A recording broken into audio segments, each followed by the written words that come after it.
తల్లి చేతులు పట్టుకుంది. తండ్రి కాళ్ళు పట్టుకున్నాడు. రాజు కత్తి ఎత్తాడు. రాక్షసుడు ఎదురుచూస్తున్నాడు. అయినా ఆ 7 ఏళ్ల బాలుడు నవ్వాడు. చావు ముందు ఒక పిల్లాడు ఎందుకు నవ్వాడు? తనను కాపాడాల్సిన వాళ్లే తన ప్రాణం తీయడానికి సిద్ధపడిన వింత చూసి నవ్వాడు అని విక్రమార్కుడు ఆన్సరిచ్చాడు. బలహీనుడికి ప్రమాదం వస్తే మొదట తల్లిదండ్రులను ఆశ్రయిస్తాడు. వాళ్లు కాపాడలేకపోతే రాజుని, చివరికి దేవుడిని ఆశ్రయిస్తాడు. కాని ఇక్కడన్నీ తలకిందులయ్యాయి. బంగారు విగ్రహం, 100 గ్రామాల కోసం తల్లిదండ్రులే అతని చేతులు కాళ్ళు పట్టుకున్నాడు. ప్రజలను కాపాడాల్సిన రాజు తన ప్రాణం కాపాడుకోవడానికి ఆ బాలుడిపై కత్తి ఎత్తాడు. అతని ముందు ఉన్నది కాపాడే దేవుడు కాదు, తనను తినడానికి వచ్చిన రాక్షసుడు. ఏ శరీరమూ శాశ్వతం కాదని ఆ బాలుడికి తెలుసు. తన ప్రాణంతో రాజ్యంలోని ప్రజలు బతుకుతారని అతనే బలికి ఒప్పుకున్నాడు. కాని తనను కాపాడాల్సిన వాళ్లే ధర్మం మరిచారు.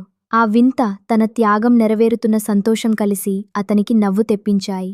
ఆన్సర్ చెప్పగానే మౌనం విడిపోయింది. బేతాళుడు ఎగిరిపోయాడు. విక్రమార్కుడు మళ్లీ చెట్టు దగ్గరికి వెళ్లి ఆ శరీరాన్ని భుజాన వేసుకున్నాడు.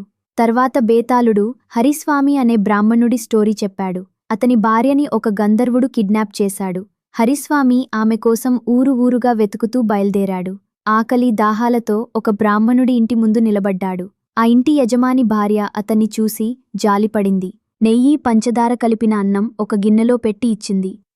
హరిస్వామి చెరువొడ్డున ఉన్న చెట్టు కింద గిన్నె పెట్టారు. చేతులు కాళ్ళు కడుక్కోవడానికి నీళ్ల దగ్గరకు వెళ్లాడు. అప్పుడే ఒక గద్ద తన గోళ్లలో చిక్కుకున్న పాముతో ఆ చెట్టు మీద వాలింది. పాము నోటినుంచి జారిన విషం కింద తెరిచి ఉన్న అన్నంలో పడింది. తిరిగి వచ్చిన హరిస్వామికి జరిగినది కనిపించలేదు. ఆకలితో అన్నం మొత్తం తిన్నాడు. విషం శరీరమంతా వ్యాపించగానే తడబడుతూ ఆ ఇంటికి తిరిగి వెళ్లాడు. మీరిచ్చిన అన్నమే నన్ను చంపుతోంది అని ఆ గృహిణిని నిందించాడు. ఆమె వైద్యుణ్ణి పిలిచేలోపే హరిస్వామి చనిపోయాడు. ఇప్పుడు చెప్పండి, తప్పు పాముదా, గద్దదా? ఆకలితో ఉన్నవాడికి అన్నం పెట్టిన ఆ గృహిణిదా, లేక చనిపోతూ ఆమెను నిందించిన హరిస్వామిదా?